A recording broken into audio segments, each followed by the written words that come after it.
गुरुर्ब्रह्मा गुरुर्विष्णु गुरुर्देवो महेश्वरः तस्मै श्री गुरवे नमः। रामं रामानुजं सीतां भरतं भरतानुजं सुग्रीवं वायुसूनुं च प्रणमामि पुनः पुनः। नमोस्तु रामाय सलक्ष्मणाय देव्यै च तस्यै जनकात्मजायै। नमोस्तु रुद्रेन्द्रयमानिलेभ्यो नमोस्तु चन्द्रार्कमरुद्गणेभ्यः। नारायण नारायण नारायण नारायण।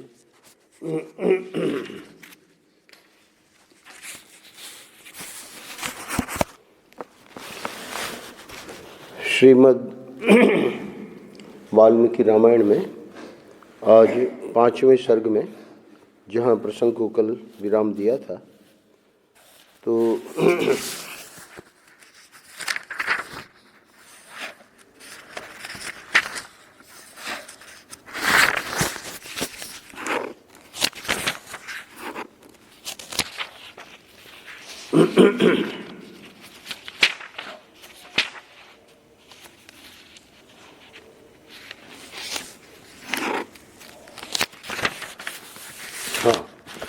चतुर्थ सर्ग में जहाँ प्रसंग को विराम दिया था, वहीं से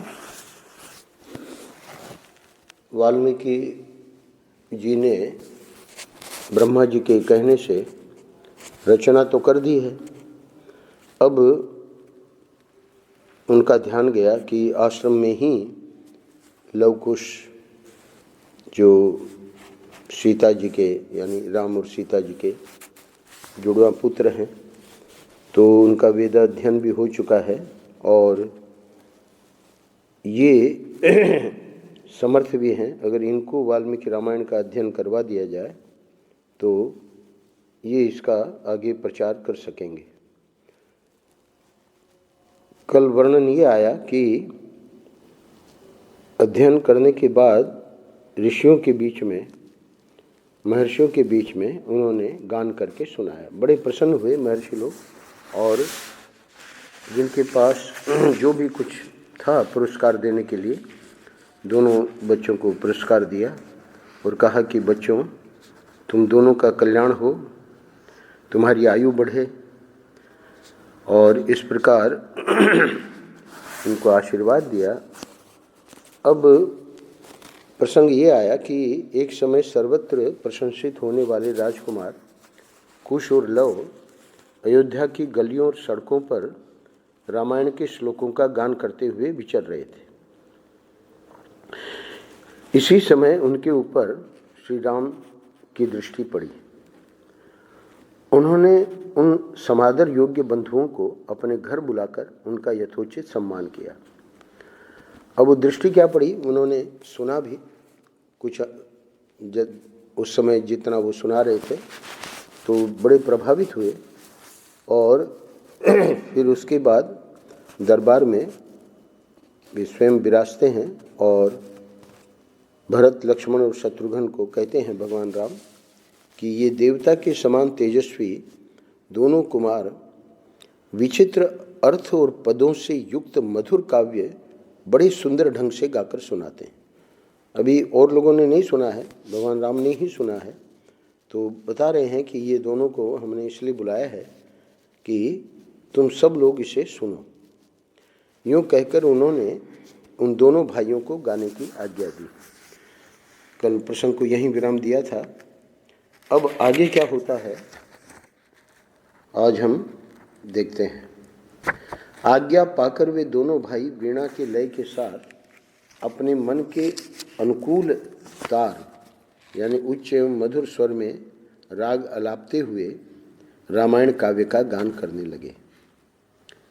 क्योंकि दरबार है इसलिए उच्च स्वर में उनका उच्चारण इतना स्पष्ट था कि सुनते ही अर्थ का बोध हो जाता था।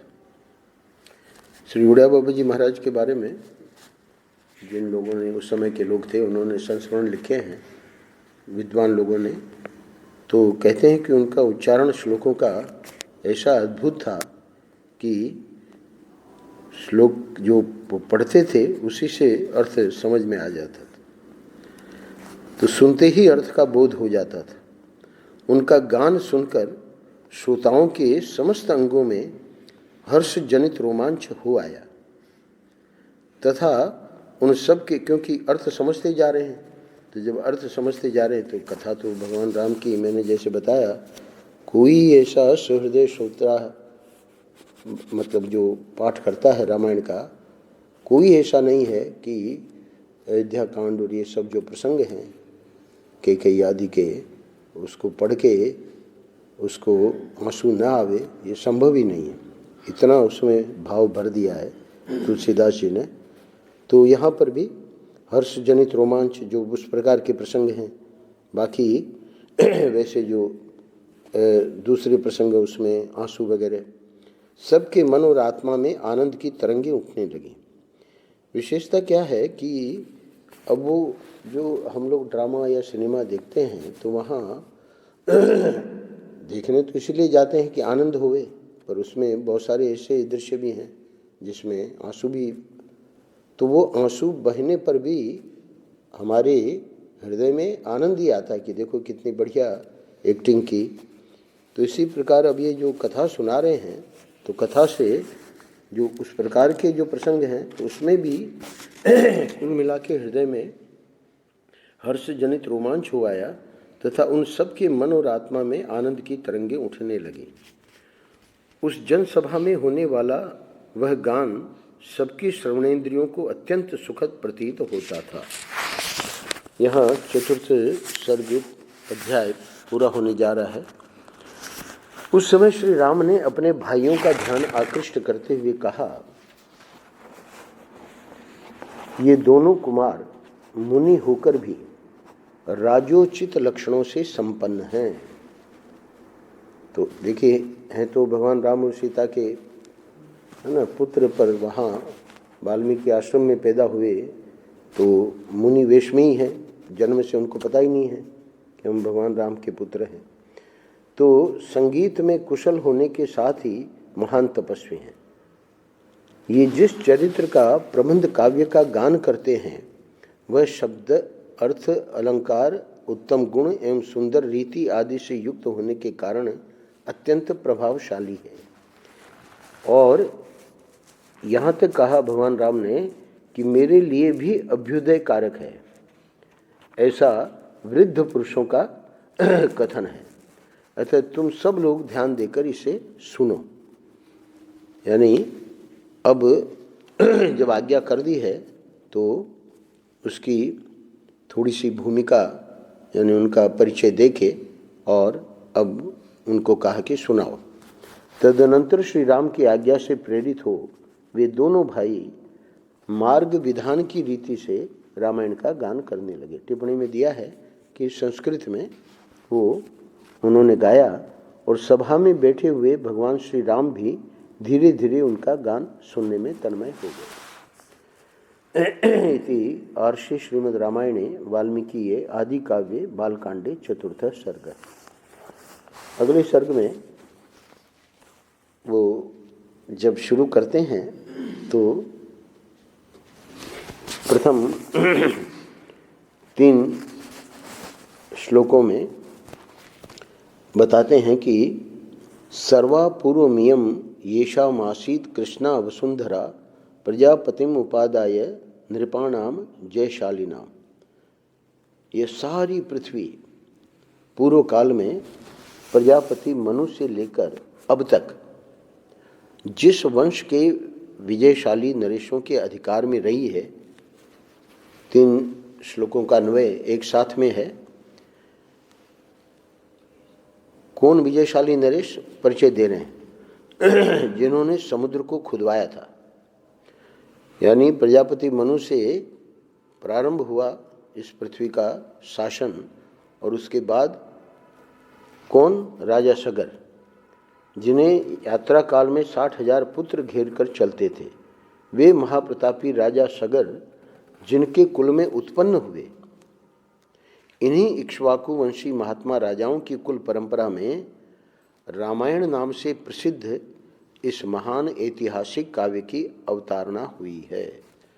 यानी शुरू करने के पूर्व ये क्या है जो आप सुनाने जा रहे हैं, तो बताया कि इक्ष्वाकु वंशी महात्मा राजाओं की कुल परंपरा में ये जो रामायण जो हम सुनाने जा रहे हैं, इसकी रामायण नाम से ही मतलब इस काव्य की प्रसिद्धि हुई है। ये ऐतिहासिक काव्य है। हम दोनों, लव कुश कह रहे हैं, हम दोनों आदि से अंत तक इस सारे काव्य का पूर्ण रूप से गान करेंगे। यानी इसमें ऐसा आवश्यक नहीं है कि एक ही दिन में हो जाए। तो ये जो है, अब चूँकि भगवान राम ने आज्ञा दे दी है तो आज जितना होगा फिर उसको क्रमशः, तो हम दोनों आदि से अंत तक इस सारे काव्य का पूर्ण रूप से गान करेंगे। और इसकी महिमा उसी वाल्मीकि जी ने उसी ग्रंथ में ही रख दी थी, उसको बता रहे हैं। इसके द्वारा धर्म, अर्थ, काम और मोक्ष चारों पुरुषार्थों की सिद्धि होती है। यानी हमेशा लोग जो हैं कोई न कोई चीज़ चाह रहे हैं अपने जीवन में।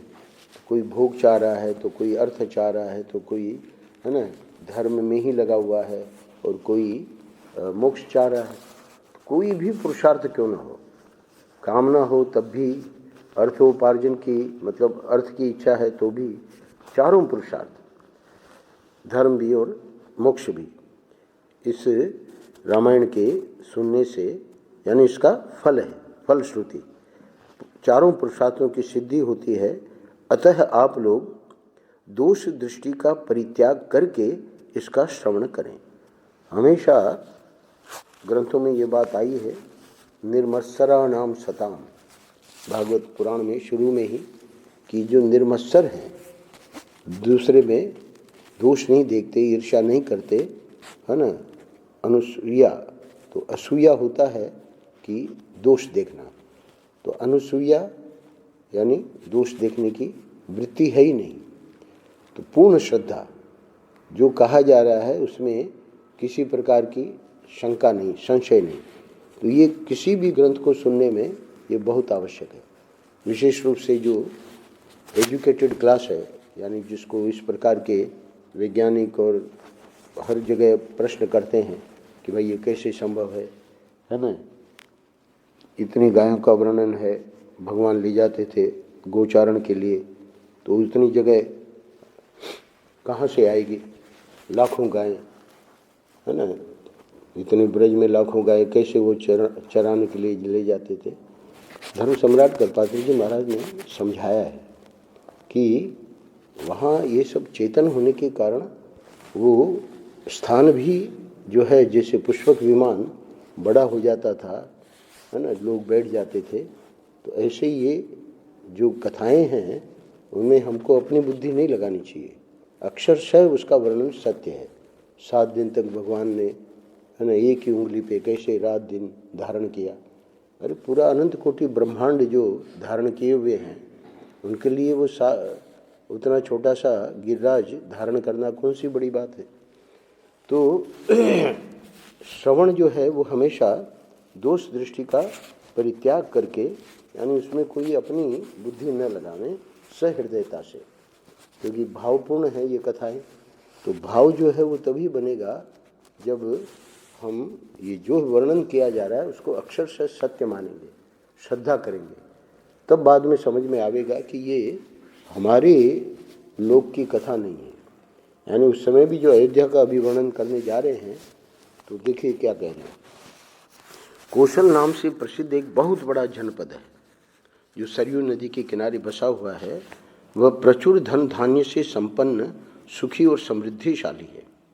देखिए आज भी वहाँ सरयू नदी है, आज भी अयोध्या है, पर उस समय जब भगवान अवतार लेते हैं तो भगवान अपनी पूरी दिव्यता साथ में लेके आते हैं। तो इसलिए उस वर्णन में, और हम लोग क्या देखते हैं कि आज क्या स्थिति है, तो वैसे कैसे हो सकता है, तो वो अपनी तुलनात्मक बुद्धि वहाँ नहीं लगानी चाहिए। परम पूज्य महर्षि कहा करते थे कि जब भगवान का अवतार होता है तो जितने नियम होते हैं सब स्तंभित कर दिए जाते हैं। वो इतना वो करेगा तपस्या तब उसको भगवत प्राप्ति होगी। अरे उसको तो भगवान के दर्शन हो रहे हैं, है ना, अवतार काल है ना। तो अवतार काल में ये जो दूसरे समय के नियम हैं वो लागू नहीं होते। देखिए जो मारने गई उसी का उद्धार कर दिया, कैसे कैसे सब जितने मारने आए थे सबका उद्धार किया भगवान ने। तो उसी जनपद में अयोध्या नाम की एक नगरी है कौशल नगर में, वो बहुत बड़ा जनपद है। अच्छा, और ये समस्त लोकों में विख्यात है।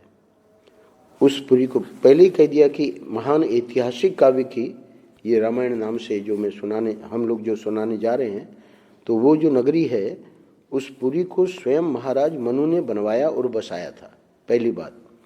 अच्छा, वह शोभाशालिनी महापुरी 12 योजन लंबी और 3 योजन चौड़ी थी। अब हमारे उमेश वाले शर्मा जी बताएंगे कि योजन कितना होता है। 4 कोस। अच्छा, तो 12 का मतलब है 48 कोस, और इधर 3 योजन यानी 12 कोस।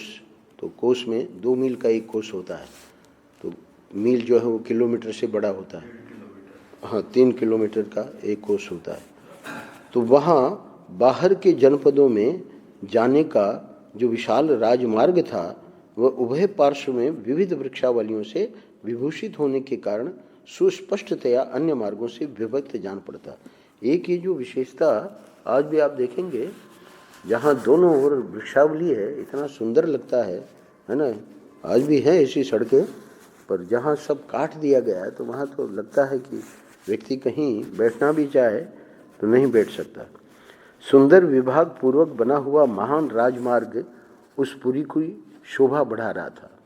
उस पर खिले हुए फूल बिखेरे जाते थे तथा प्रतिदिन उस पर जल का छिड़काव होता था।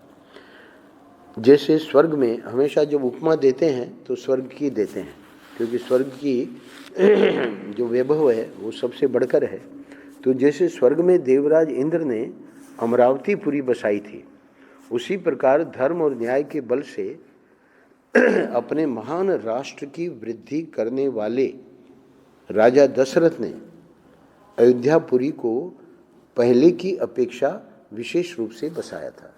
यानी मनु जी ने तो वर्णन कर दिया, पर अब उतने ही अयोध्या के एरिया को दशरथ जी ने बताते हैं कि इतना गजब का उसका वैभव था अयोध्या का कि स्वर्ग के लोग भी यानी इंद्र भी ईर्ष्या करता था, इतना वैभव था अयोध्या का। उस समय की बात है जब भगवान ने अवतार लिया। तो दशरथ जी का वर्णन करते हैं, क्योंकि अब आगे दशरथ जी करेंगे कि भाई हमारे पुत्र नहीं है, तो वो सब वर्णन आवेगा। तो अभी पुरी का वर्णन कर रहे हैं, वहाँ के बाजार, वहाँ यंत्र अस्त्र शस्त्र सभी कलाओं के शिल्पी, सूत मागध शतघ्नियों, नाटक मंडलियाँ, बगीचे, साखू के वन उसे सब ओर से घेरे हुए थे। उसके चारों ओर गहरी खाई खुदी हुई थी, पशुओं से भरी पूरी थी। इस प्रकार 15वें श्लोक में कह रहे हैं, वह नगरी इंद्र की अमरावती के समान जान पड़ती थी। अच्छा, जल इतना मीठा था, 17वें श्लोक में जल इतना मीठा या स्वादिष्ट था मानो गन्ने का रस हो, और भूमंडल की वह सर्वोत्तम नगरी दुंदुभी, मृदंग, वीणा, पणव आदि वाद्यों की मधुर ध्वनि से अत्यंत गूंजती रहती थी। सुंदर महल बहुत अच्छे ढंग से बनाए और बसाए गए थे। यानी पूरा सुंदर वर्णन करके और अंत में कहते हैं 23वें श्लोक में 5वां अध्याय पूरा होता है, कहते हैं कि कोई भी गलत व्यक्ति थे ही नहीं उस राज्य में। आगे के अध्याय में और ज़्यादा उसके बारे में बताएंगे। 23वें श्लोक में कह रहे हैं कि अग्निहोत्री शमदम आदि उत्तम गुणों से संपन्न तथा 6 अंगों सहित संपूर्ण वेदों के पारंगत विद्वान श्रेष्ठ ब्राह्मण उस पुरी को सदा घेरे रहते थे, यानी उस पुरी में रहते थे। वे सहस्रों का दान करने वाले और सत्य में तत्पर रहने वाले थे। ऐसे महर्षि कल्प महात्माओं तथा ऋषियों से अयोध्यापुरी सुशोभित थी तथा राजा दशरथ उसकी रक्षा करते थे। अच्छा, अब 6ठे अध्याय में बता रहे हैं कि उस अयोध्यापुरी में रहकर राजा दशरथ प्रजावर्ग का पालन करते थे। वे वेदों के विद्वान तथा सभी उपयोगी वस्तुओं का संग्रह करने वाले थे। वेदों के विद्वान का संग्रह करना बहुत महत्वपूर्ण है। और इसके बाद सभी उपयोगी वस्तुएं, है ना, उनका संग्रह। होता क्या है कि लोग आजकल कलयुग में वो उपयोगी है कि नहीं उसको बटोरते रहते हैं, पता नहीं कब काम में आ जाए। तो ये नहीं, उपयोगी वस्तुओं का ही संग्रह होना चाहिए। दूरदर्शी और महान तेजस्वी थे। नगर और जनपद की प्रजा उनसे बहुत प्रेम रखती थी। वे इक्ष्वाकु कुल के अतिरथी वीर थे। अतिरथी यहाँ दिया है कि जो 10,000 महारथियों के साथ अकेला ही युद्ध करने में समर्थ हो वह अतिरथी कहलाता है। यानी दशरथ जी कोई सामान्य वीर नहीं थे। यज्ञ करने वाले धर्मपरायण और जितेंद्रिय थे। उनके दशरथ जी के क्या क्या उनमें गुण थे उनका संक्षेप में वर्णन करके, महर्षियों के समान दिव्य गुण संपन्न राजर्षि थे। महर्षि तो ब्राह्मण लोग होते हैं और ये राजा थे, इसलिए क्षत्रिय थे, तो इसलिए इनको राजर्षि कहा है। उनकी तीनों लोकों में ख्याति थी। वे बलवान, शत्रुहीन, मित्रों से युक्त एवं इंद्रिय विजयी थे। धन और अन्य वस्तुओं के संचय की दृष्टि से इंद्र और कुबेर के समान जान पड़ते थे। जैसे महातेजस्वी प्रजापति मनु संपूर्ण जगत की रक्षा करते थे, उसी प्रकार महाराज दशरथ भी करते थे। यानी अयोध्या का तो राज्य था ही, पर पूरे पृथ्वी के ये राजा थे। धर्म, अर्थ और काम का संपादन करने वाले कर्मों का अनुष्ठान करते हुए वे सत्य प्रतिज्ञ नरेश उस श्रेष्ठ अयोध्यापुरी का उसी तरह पालन करते थे जैसे इंद्र अमरावतीपुरी का। अच्छा, अब नगर में जो मनुष्य निवास करते थे उनके बारे में कह रहे हैं। उस उत्तम नगर में निवास करने वाले सभी मनुष्य प्रसन्न, धर्मात्मा, बहुश्रुत, निर्लोभ, सत्यवादी तथा अपने अपने धन से संतुष्ट रहने वाले थे। कुटुंबियों के बारे में कह रहे हैं। उस श्रेष्ठ पुरी में कोई भी ऐसा कुटुंबी नहीं था जिसके पास उत्कृष्ट वस्तुओं का संग्रह अधिक मात्रा में न हो, यानी पर्याप्त वस्तुएं रहती थी। जिसके धर्म, अर्थ और काम में पुरुषार्थ सिद्ध न हो गए हों तथा जिसके पास गाय, बैल, घोड़े, धन, धान्य आदि का अभाव हो, ऐसा कोई नहीं था। अयोध्या में कहीं भी कोई कामी, कृपण, क्रूर, मूर्ख और नास्तिक मनुष्य देखने को भी नहीं मिलता था, यानी ढूंढे नहीं मिलता था। वहाँ के सभी स्त्री पुरुष धर्मशील, संयमी, सदा प्रसन्न रहने वाले तथा शील और सदाचार की दृष्टि से महर्षियों की भांति निर्मल थे। वहाँ कोई भी कुंडल, अब देखिए यहाँ ये जो वर्णन आ रहा है तो ये प्रधानतया ऐसे लोग थे, क्योंकि उसमें मंथरा जैसे, है ना, अब कैकेयी का तो राम से बड़ा प्रेम था, पर मंथरा ने उसका भी दिमाग खराब कर दिया। तो ऐसे लोग भी होते थे, पर उनका मतलब जब उनकी गणना नहीं के बराबर होती है तब फिर इस प्रकार वर्णन किया जाता है प्रधानतया। वहाँ कोई भी कुंडल, मुकुट और पुष्पहार से शून्य नहीं था। किसी के पास भोग सामग्री की कमी नहीं थी। कोई भी ऐसा नहीं था जो नहा धोकर साफ सुथरा न हो, जिसके अंगों में चंदन का लेप न हुआ हो तथा जो सुगंध से वंचित हो। अपवित्र अन्न भोजन करने वाला, दान न देने वाला तथा मन को काबू में न रखने वाला मनुष्य तो वहाँ कोई दिखाई ही नहीं देता था। कोई भी ऐसा पुरुष देखने में नहीं आता था जो कि आभूषण धारण न किए हो, और अयोध्या में कोई भी ऐसा नहीं था जो अग्निहोत्र और यज्ञ न करता हो। यानी जो ब्राह्मण, क्षत्रिय और वैश्य जिनके लिए है विधान जो अग्निहोत्र कर सकते, विशेष रूप से ब्राह्मण, तो वे अग्निहोत्र और यज्ञ जरूर करते थे। और जो क्षुद्र, चोर, सदाचार शून्य अथवा वर्ण संकर हो, ऐसा कोई नहीं था। तो ब्राह्मण, क्षत्रिय, वैश्य और शूद्र, है ना, यहाँ वो क्षुद्र, तो क्षुद्र का अर्थ है जो तिरस्कार करने योग्य, है ना, वो शूद्र में श है और ये क्षुद्र अलग शब्द है। वहाँ निवास करने वाले ब्राह्मण सदा अपने कर्मों में लगे रहते, इंद्रियों को वश में रखते, दान और स्वाध्याय करते तथा प्रतिग्रह से बचे रहते। प्रतिग्रह यानी लेना। वहाँ कहीं एक भी ऐसा द्विज नहीं था जो नास्तिक, असत्यवादी, अनेक शास्त्रों के ज्ञान से रहित, दूसरों के दोष ढूंढने वाला, साधन में असमर्थ और विद्याहीन हो। उस पुरी में वेद के 6 अंगों को न जानने वाला, व्रतहीन, सहस्रों से कम दान देने वाला, यानी दान भी बड़े उदारता से, दीन, विक्षिप्त चित्त अथवा दुखी भी कोई नहीं था। अयोध्या में कोई भी स्त्री या पुरुष ऐसा नहीं देखा जा सकता था जो श्रीहीन, रूप रहित तथा राजभक्ति से शून्य हो। तो त्रेता युग था, तो त्रेता युग में जिस प्रकार के लोग होते थे उसका वर्णन आया है। ब्राह्मण आदि चारों वर्णों के लोग देवता और अतिथियों के पूजक, कृतज्ञ, उदार, शूरवीर और पराक्रमी थे। उस श्रेष्ठ नगर में निवास करने वाले सब मनुष्य दीर्घायु तथा धर्म और सत्य का आश्रय लेने वाले थे। वे सदा स्त्री, पुत्र और पौत्र आदि परिवार के साथ सुख से रहते थे। अच्छा, क्षत्रिय क्या करते थे? ब्राह्मणों का मुंह जोते थे कि भाई इनको हमारी रक्षा की जरूरत हो। वैश्य क्षत्रियों की आज्ञा का पालन करते थे। और शूद्र, वो क्षुद्र और ये शूद्र है ना, तो ये शब्द जो है उसमें ध्यान दीजिएगा। शूद्र जो है वो वर्ण है। शूद्र अपने कर्तव्य का पालन करते हुए उपर्युक्त तीनों वर्णों की सेवा में संलग्न रहते थे। और क्षुद्र मतलब इसकी कोई कीमत नहीं है, यानी तुच्छ है। इक्ष्वाकु कुल के स्वामी राजा दशरथ अयोध्यापुरी की रक्षा उसी प्रकार करते थे जैसे बुद्धिमान महाराज मनु ने पूर्व काल में उसकी रक्षा की थी।